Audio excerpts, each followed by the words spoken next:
Problem है कि जो सूरज है वो एक मटमैले पानी के तालाब में डूब जाता है। अब इनकी नीचता अगर हमने यहाँ से समझनी हो तो इसको मैं एग्जांपल देके बताता हूँ कि ये मेरे हाथ में रिमोट है, कहीं खो गया था, तो I found the remote on the table. Found the remote यानी मैंने इसको टेबल पे पड़ा पाया। ये यहाँ पर परसेप्शन नहीं आती है, कोई ऐसा आभास नहीं हो रहा है। जब फाउंड आएगा तो उसका अर्थ होगा कि मैंने उसे वहां पर पाया। तरह कि इसी आयत में दो जगह पे वजदा आ रहा है, तो दोनों जगह पे अपीयर्ड है, तो दोनों जगह पे अपीयर्ड आना चाहिए था कि वो ऐसी जगह पहुंचा जहां उसे लगा कि सूरज डूब रहा है और वहां पर उसे ऐसा लगा कि कुछ लोग रहते हैं। झूठ का बोला कि उसे लगा कि कुछ लोग रहते हैं। यहाँ वो लफ्ज़ नहीं आया, वहाँ आया कि यहाँ तक कि वो सूरज के निकलने की जगह पहुँचे तो उसने लोगों को ऊपर से पाया। दूसरा साइंटिफिक एरर जो कि एस्ट्रोनॉमी के फील्ड में जो कि कुरान में दिखाया जाता है कि ये साइंटिफिक एरर है, वो है सूरज के डूबने के बारे में। कुरान में एक आयत है सूरह कहफ में, सूरह नंबर 18 आयत नंबर 86, उसमें अल्लाह ताला फरमाते हैं, जुल्करनैन एक राजा के बारे में वो अल्लाह ताला फरमा रहे होते हैं और वो कहते हैं कि जब वो जुल्करनैन मगरिब शम्सी एक जगह पहुंचा वेस्ट में मगरिब के वक्त में, तो वहाँ पर उसने देखा सूरज को डूबते हुए पानी में। अब यहाँ पर बस उतने फ्रेज को कि उसने देखा पानी में सूरज को डूबते हुए, उसको उठा लिया जाता है और कहा जाता है कि कुरान में लिखा हुआ कि सूरज पानी में डूबता है। यहाँ पर पूरी आयत को नहीं कोट किया जाता। सबसे पहले अगर आप पूरा आयत पढ़िएगा तो आपको पता चलेगा कि ये जुल्करनैन का वाक़या है और एक राजा है। जैसे कि मैं अगर समुंदर के किनारे जाऊँ और सनसेट के वक्त में वहाँ पर जाऊँ तो मुझे ये दिखता है, जैसे कि मुझे ये लगता है कि सूरज कहाँ डूब रहा है, पानी के अंदर, लेकिन सूरज वहाँ पर डूबता नहीं, बल्कि ये क्योंकि रोटेशन ऑफ अर्थ, उस तरह से अर्थ रोटेट करता है उसकी वजह से, और क्योंकि मैं समुंदर के किनारे खड़ा होता हूँ तो मुझको ये दिखता है। उसी तरह इस आयत में सूरह कहफ सूरह नंबर 18 आयत नंबर 86 में अगर आप पढ़िएगा, वजदा का अल्फाज आया है, लफ्ज़ आया वहाँ पर। वजदा का मतलब ये जुल्करनैन को दिखा, जैसे कि मुझे दिखा कि समुंदर के किनारे सूरज पानी में डूब रहा है, उसी तरह उस वक्त जुल्करनैन को ये दिखा कि सूरज पानी में, मर्की वाटर में, मतलब सादा रंग का उस तरह का पानी जो वहाँ पर था उसमें वो सूरज डूब रहा है। ना कि यहाँ पर कोई साइंटिफिक फैक्ट का मेंशन हो, कोई साइंटिफिक फैक्ट को बताया जा रहा है। और दूसरा इसका रिप्लाई, एक और जवाब इस आयत के बारे में दिया जाता है कि इस आयत में ये लिखा हुआ है कि मगरिब शम्सी, कि जुल्करनैन सूरज के डूबने की जगह नहीं पहुँचा बल्कि सूरज के डूबने के वक्त पहुँचा। मतलब कि मगरिब अरबी में जब भी कोई जगह, जैसे मस्जिद मतलब होता है कि सजदे की जगह, ये सजदे का वक्त, प्लेस और टाइम। अरबी में जब भी मीम के साथ बहुत सारे अल्फाज आते हैं तो उसको या तो प्लेस में लिया जाता है या तो टाइम में, जगह में लिया जाता है या वक्त में लिया जाता है। जैसे मगरिब, मगरिब का मतलब या तो सूरज डूबने की जगह या तो सूरज डूबने का वक्त। तो ये भी कहा जा सकता है कि सूरज डूबने का वक्त में, सूरज डूबने के वक्त में जब जुल्करनैन वहाँ पर पहुँचे तो उन्होंने पाया कि सूरज पानी में डूब रहा है उनके सामने। तो ये भी एक जवाब उस आयत के बारे में दिया जाता है। और इसी आयत के 2 आयत आगे, इसी आयत के आगे आप पढ़िएगा सूरह कहफ सूरह नंबर 18 आयत नंबर 90, तो वहाँ पर लिखा हुआ है कि जब वो मशरिक, जब वो सूरज निकलने के वक्त में एक जगह पहुँचे, यानी ईस्ट में एक जगह पहुँचे, तो उन्होंने पाया कि सूरज लोगों के सरों के ऊपर से निकल रहा है। कोई भी साइंटिफिक एरर कुरान में लिखने वाला, वेबसाइट हो या कोई इंसान हो या वीडियो बनाने वाला हो, कोई भी इस आयत को नहीं देता कि कुरान में ये लिखा हुआ कि सूरज सर के ऊपर से निकलता लोगों का, क्योंकि वो जानता है कि आम इंसान जो कि नहीं भी पढ़ा लिखा हुआ वो ये समझ सकता है कि सूरज सर के ऊपर से नहीं निकलेगा। तो ये आयत जुल्करनैन के बारे में बात कर रही है, न कि कोई साइंटिफिक एरर के बारे में इस आयत में बात किया गया है कि सिर्फ इतने हिस्से पर फोकस करवाते हैं। हालांकि आयत ये कहीं पर भी नहीं कहती है कि अल्लाह सूरज को कीचड़ में डुबाता है। और फ्रेंड्स, अरेबिक वर्ड इस आयत में यूज हुआ है वजदहा, और ये वजदहा हर बार एक फिजिकल रियलिटी के लिए यूज नहीं होता है। तो ये वर्ड किसी फिजिकल रियलिटी के लिए यूज नहीं होता है ज्यादातर बार। जैसे मैं अगर अरेबिक में कहूँ वजदतुल्लाह, आई फाउंड अल्लाह, इसका मतलब ये नहीं कि मैंने फिजिकली अल्लाह को खोज लिया।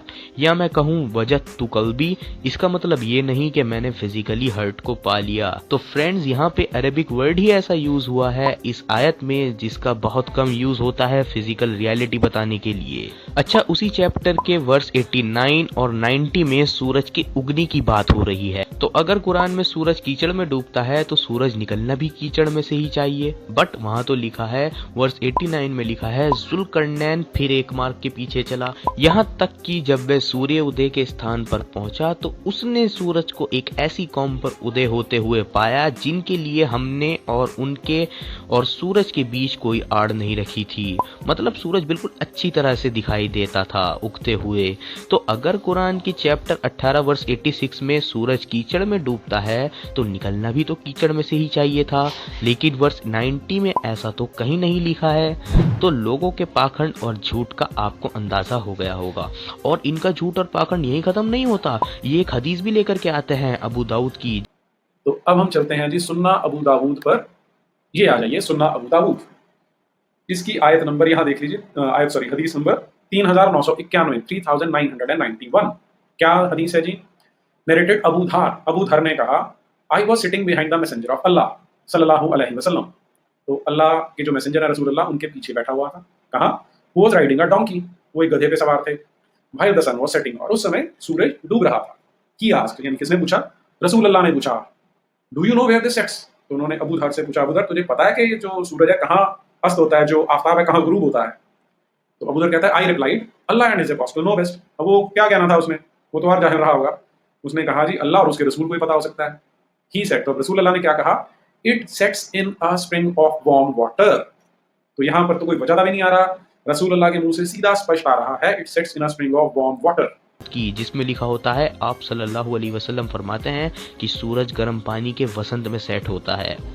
तो अब ये लोग उछलते हैं कि ये देखो जनाब, हदीसों में भी लिखा है और अबू दाऊद में यह हदीस मौजूद भी है कि सूरज गर्म पानी के वसंत में सेट होता है। पर ये लोग सिर्फ इतनी ही हदीस दिखाते हैं, पूरी नहीं, क्योंकि काम तो इतनी ही हदीस से बन रहा है ना इनका।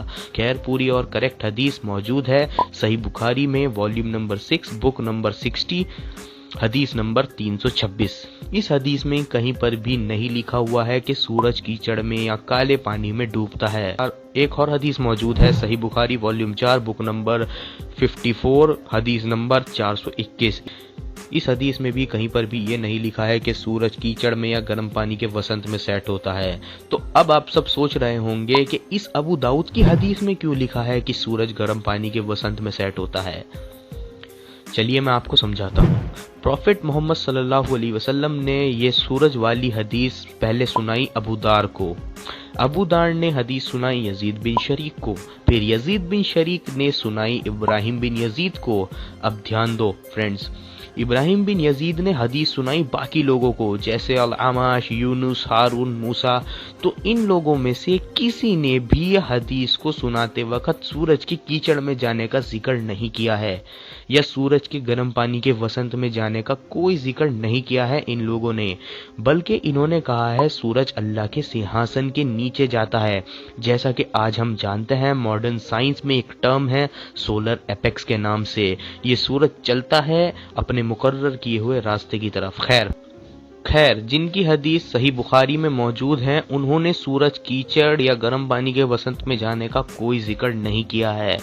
पर दूसरी तरफ अल हाकिम बिन उताइबा के स्टूडेंट सुफियान बिन हुसैन ने सिर्फ इन्होंने कहा है कि सूरज गर्म पानी के वसंत में सेट होता है। तो इनकी हदीस रिजेक्ट की जाएगी, क्योंकि बाकी लोगों ने सूरज को कहीं नहीं भेजा है सिवाय इन सुफियान बिन हुसैन के। तो ये इनकी पर्सनल गलती है, ऑथेंटिक हदीस में ये हदीस नहीं है। तो अब आप लोग समझ गए होंगे कि अबू दाऊद की हदीस में गलती है, ऑथेंटिक हदीस में कोई गलती नहीं है। और गलत हदीस भी सिर्फ इन्होंने बयान करी है सुफियान बिन हुसैन ने, और किसी ने नहीं। तो फ्रेंड्स, अपने ईमान को बचा के रखो। हदीसों का मामला भी बहुत पेचीदा मामला है, एकदम किसी की बात पे ट्रस्ट ना किया करो। हदीसों की भी अपनी एक पूरी स्टडी होती है। कोई भी आपको कैसी भी हदीस दिखाए, उसके कॉन्टेक्स्ट को जाने बिना उस पर यकीन नहीं करना चाहिए, चाहे वो हदीस सही बुखारी की हो या सही मुस्लिम की हो। मतलब कोई गैर मुस्लिम आपको सिर्फ बेवकूफ़ बनाने के लिए मनगढ़ंत कॉन्टेक्स्ट दिखाएगा, उसका यकीन ना करना।